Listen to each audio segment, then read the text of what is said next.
perfectly cold and perfectly quiet.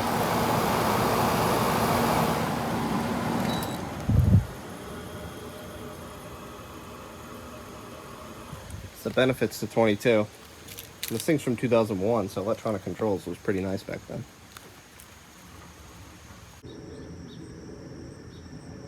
Taken apart, this was either maintained, which I don't believe happens to really any normal windy unit, although I have one that was relatively well taken care of, and it's from the 80s, and it has no rust or anything, and it was by the ocean, so taking care of that one helped it live longer.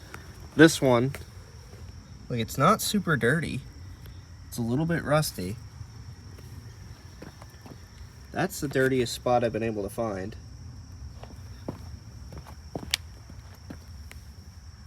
But looking through the condenser coil, there's nothing. And you can see light right through it. So either low hours or good care. Like, I'm not even gonna spray anything back in there. I'm just gonna clean the evaporator and condenser and base pan. And that's it. So, let me get to it.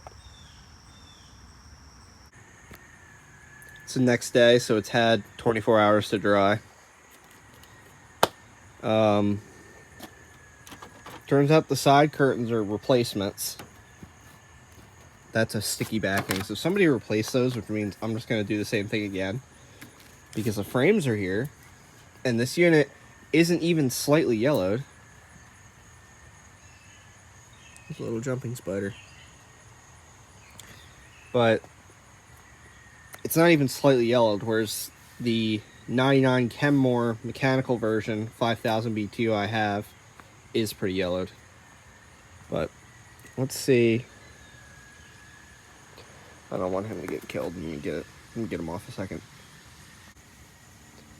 He's under the unit somewhere, but he'll be fine. So it's set to just turn the compressor on as soon as I hit power.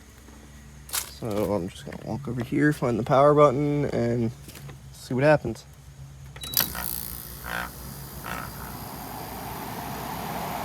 It's weird.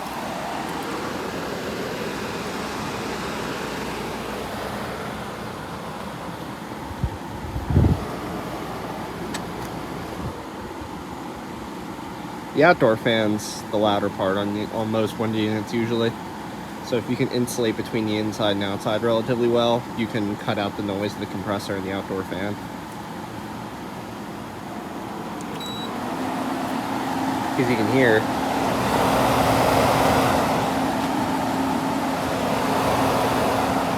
That fan's louder than the indoor fan.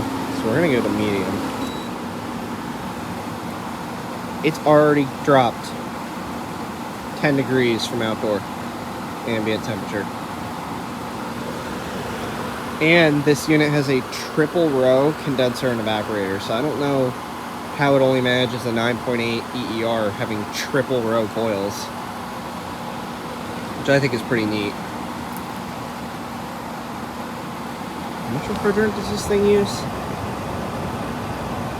Holy sh... This thing uses over a pound of 22.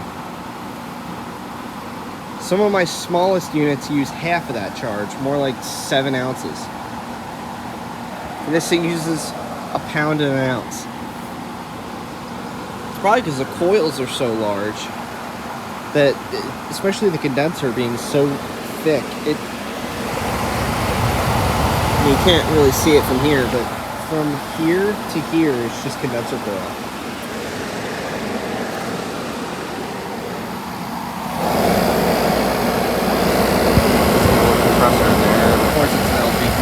This one sounds a lot happier than the LG compressor that's in the 5000 BTU or 5500 BTU variant of this unit that I have. The electronics surprised me because I expected all of these to be completely mechanical, but this is a 2001 unit with electronic controls. It's completely down to temp already, and it's been running for about 2 minutes.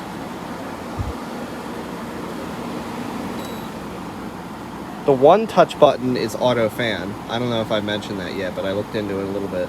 That is just auto fan. So when you set it to cool or power saver, I think it just decides to fan for you.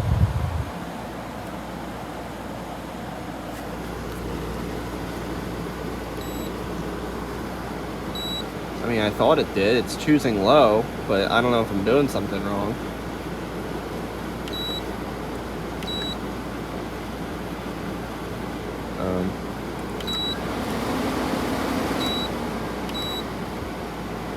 No clue. The instruction booklet wasn't very clear on what that does, but every time I've used it, it changed the fan speed, so I don't know.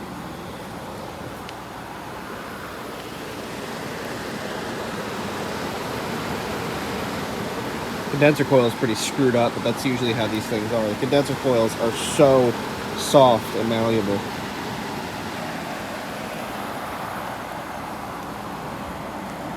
So I'm gonna let this run for a little bit.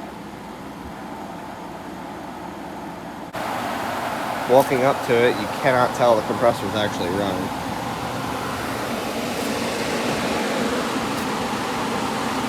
It just sounds like the fan's on, but this air's nice and hot.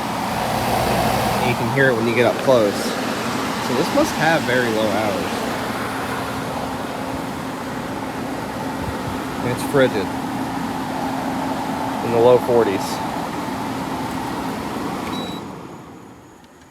So this works perfectly. Since it's later in the year, there's not really going to be anything to do with it anymore, but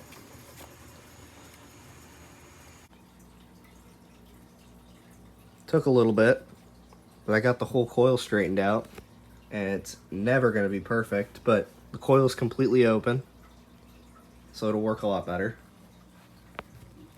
And this unit came with its side curtain frames, but I thought these were the original curtains, but no, they're these self-stick backing curtains that you get from, like, I think Home Depot, which I actually quite think is a good idea, so I might just end up getting more of these for this unit because it has the frames, but these are trashed.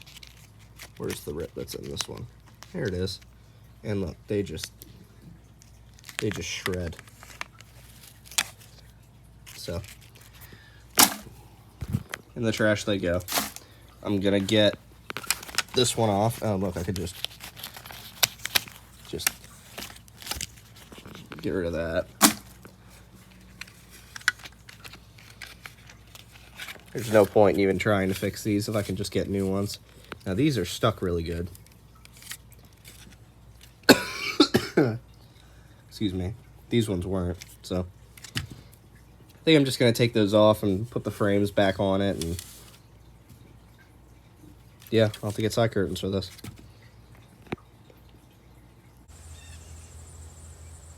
In place of the side curtains, I use this relatively thick foam packing material that's easy to cut to shape. So I'm recording in this direction. I'm going to place you like this so that we're by the compressor. And I'm going to go inside and turn it on.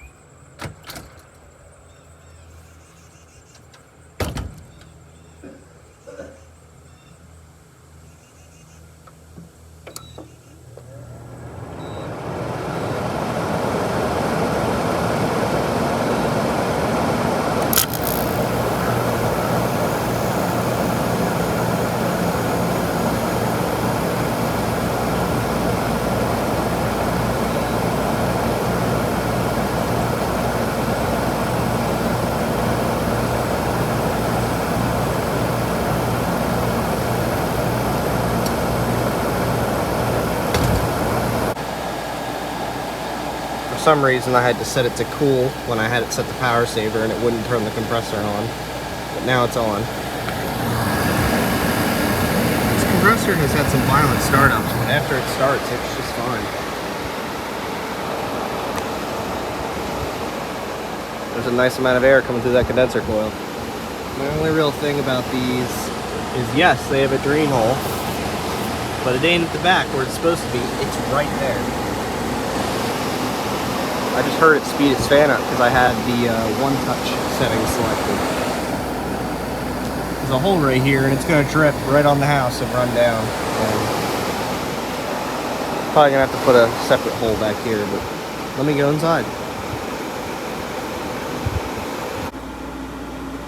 This has been running for a good 15-20 minutes, and I powered it off when I came in, waited a few minutes, and powered it on power saver, and it does have like a 30-second delay between turning the fan on and turning the compressor on.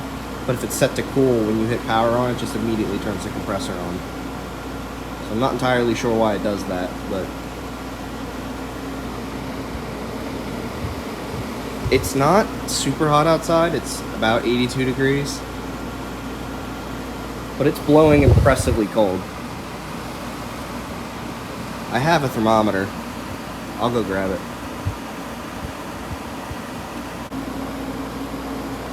It's not blowing as cold as I thought it would, but I also don't know how 100% accurate this thermometer is.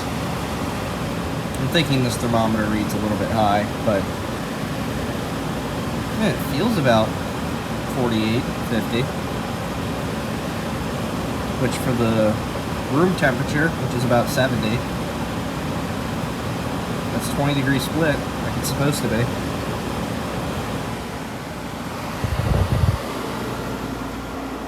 So that's really it. This 2001 Kenmore 8000 BTU with electronic controls, which is pretty cool for this age. Also, I noticed, I don't know if I mentioned originally, that it contains a pound and an ounce of 22. I think I did. That's really it.